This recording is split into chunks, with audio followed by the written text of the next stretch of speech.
Winter cut day 37. Protein shake. So today, I logged just about 990 calories. Not exactly sure how accurate that is though, because I logged 3 beef sticks as 300 calories because there was no nutrition label on them. So either way, today was very low on calories. This is going to be the last bit of that. And yeah, I think today was a very successful day. Yesterday also was. I think yesterday I had a similar amount. And we're going to continue to do this, you know. Not saying I recommend anybody does this or cuts this way or whatever. I'm just telling you guys what I do. So let's slam this thing and get to talking about some of my goals.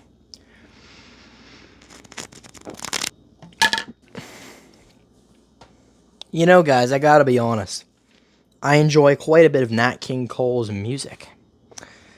Not that that has anything to do with anything, but I'm listening to it right now as I make the video. So, kind of feels unnatural to make videos without music, seeing as I've gotten used to pretty much just recording in the gym, you know, with music blasting in my ear. And, by the way, I am well aware of the fact that I do talk a little quietly in the gym. I'm trying to be louder.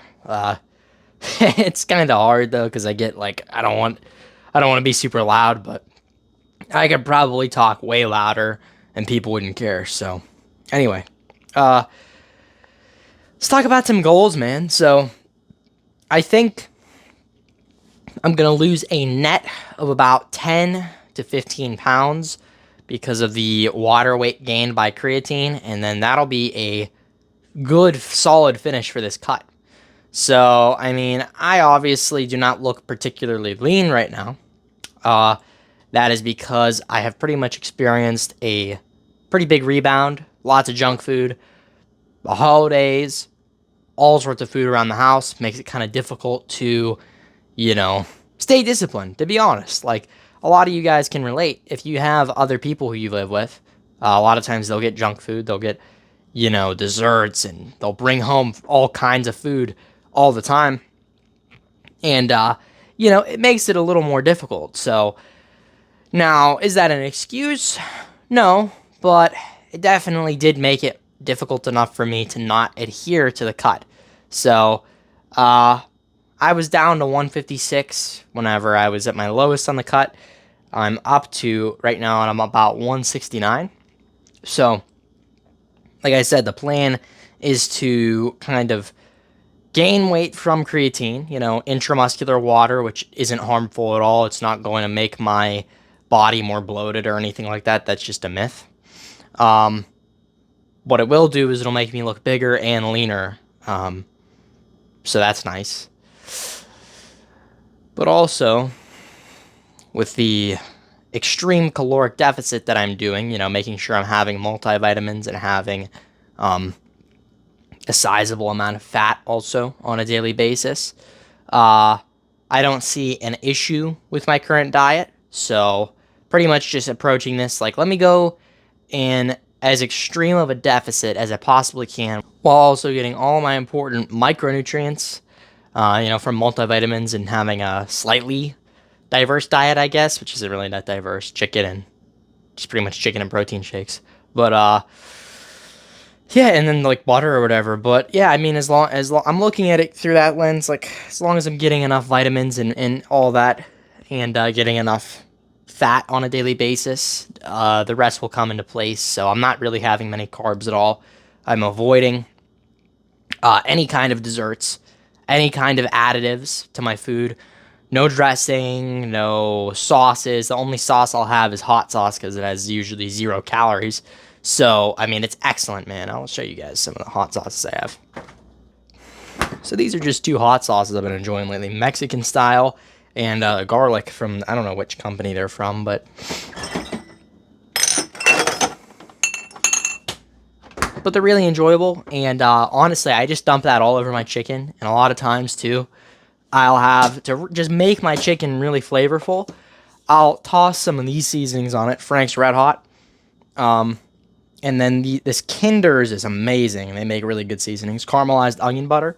I'll cake my chicken in that. I mean, totally covered. And I'll throw it in the air fryer for about 10 minutes on 370 after it's already been, cooked, or if it's leftover chicken or whatever. And that gets it real crispy and nice and flavorful. So, yeah, and I'll throw hot sauce on it or whatever sometimes. But that really helps you feel satiated when you're having something that's tasty, I'm not on the Jay Cutler robot, chicken with nothing on it at all, not even salt. I'm not like that, no butter, no salt, no nothing. I want decent chicken, and plus it's not like I'm manipulating random factors like my sodium intake or my carbohydrate intake to get to a lean weight. That's not really my goal at all right now. If I was going to compete in a bodybuilding show, maybe, but my goal right now is just to literally shed fat and retain as much muscle as possible, still having about 130 grams of protein a day minimum. To be honest, I've thought about upping it before, but I kind of stand by the 1 gram per pound of lean mass, and that's basically what I've been doing, just 1 gram of protein per pound of lean mass, and it's been working really well. Even whenever I was bulking and I was having, sometimes 200, 250 grams of protein a day, just by happenstance, having a lot of foods that I like, I wasn't putting on loads of muscle. Like, I was putting on a lot, but not like an overwhelming amount. So, but then again, I think I am bigger and leaner at 169 than I was last year at 155. So I actually think this is also potentially the leanest I've ever been, which is funny because you're probably looking at me thinking this guy isn't lean at all. And a lot of people, they'll stop me and they'll ask me like, "Oh, bro, how long have you been bulking?" And I'm like, "Dude, I'm down, right now almost 20 pounds from peak weight." So, with that said, I've never been a lean kid. I've never been shredded. I was never one of those guys who was just naturally athletic or anything. I just had to kind of build myself from the ground up, having no muscle. So from there, I just did a lot of bulking, man. I wasn't even skinny fat. I was just small. I didn't have like super visible abs or anything like that at all. Pretty much just as visible as they are now, except at like 120. And that's, how I started. I was like about 13. Now I'm 18. So I would say my litmus test to whether or not you should bulk as a beginner, and really just generally whether you should bulk or not, is can you really visibly see your abs? Like, I'm talking not just like, oh man, my upper 2 abs, I can see them. Like, anybody can see their upper 2 abs unless they're like 40% body fat. So people will comment on how lean you are. That needs to be how lean you get before you start a bulk, in my opinion, okay? That's just from my own experience. I feel as though that's probably the best time to start a bulk. Now, I started a bulk at probably about 15% body fat last year, okay? And, I did it super dirty. I got pretty chubby, and I had to shed all that weight off. But I'm where I'm at now, and I am so much leaner and bigger than I was last year at my peak when I was fully cut. So I am just excited to see, where I go with this. Next bulk, I'm planning on going even bigger. A lot of people might tell me I'm stupid or whatever. Oh, bro, you shouldn't take the bulk too far. You shouldn't do this or that. I kind of just want to do what I like and what I enjoy.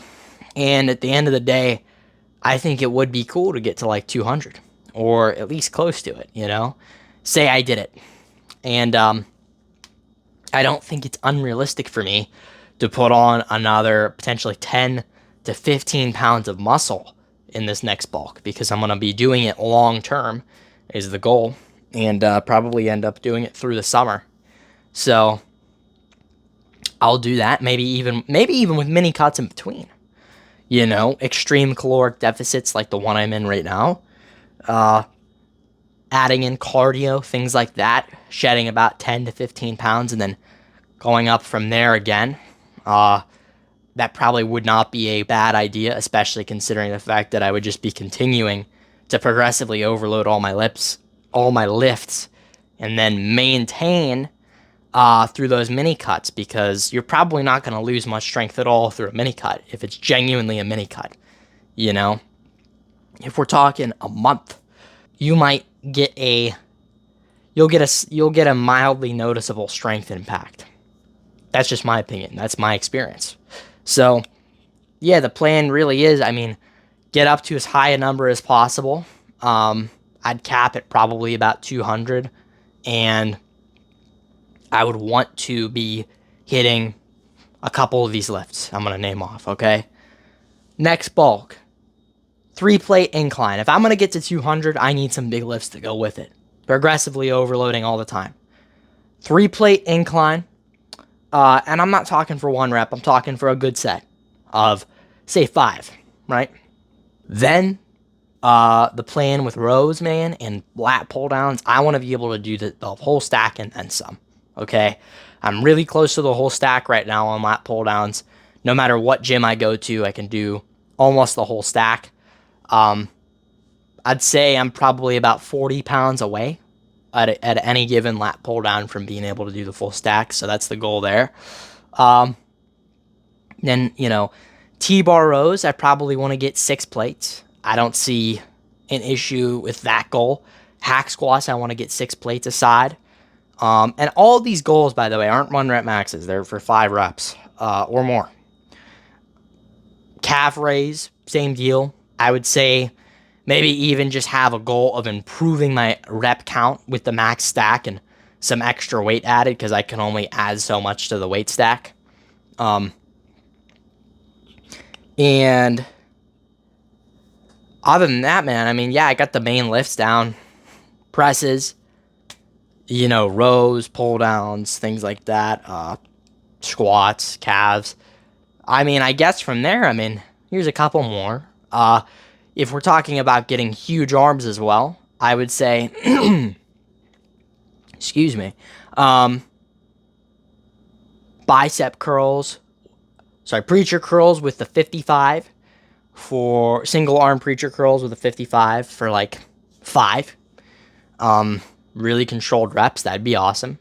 I'm rapidly increasing my progress in that right now. Wrist curls with a 100-pound dumbbell. Full range of motion, 5 reps would be incredible. No bounce or anything like that. Right now I can do the 80 for 5. But you guys get it, man. I mean, I'm talking weighted pull-ups, weighted chin-ups or whatever, with a 45 around my waist at 200 pounds. That's possible. And I'm not going to let anybody tell me otherwise. I think I know what my body could do. And based on the progression I had last bulk, and even through this cut, man, massive amounts of progressive overload. I am the strongest I've ever been, and I'm down almost 20 pounds. At one point, I was down 30 pounds, okay? And I was extremely strong, down 30 pounds, still hitting PRs at 156, topping the weights that I hit at my peak bulk. So I'm just excited to see what's in store. I know I could do it. I want you guys, if you're not subscribed, subscribe. I want to do some not even golden era. I'm going to do some 90s era style bodybuilding. You guys are going to see me, you know, doing heavy rows, heavy everything, maxing out the stack on everything with amazing form and tempo.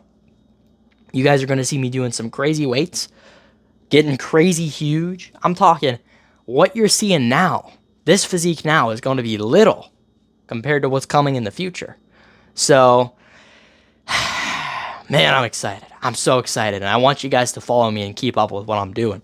So, with that said, don't forget to use code Maxwell15 for 15% off PR Lifestyle products. And don't forget to use code MSharkey996 for Get Raw Nutrition. 10% off. Link in bio. All right, guys. Have a good one and take care. See you tomorrow.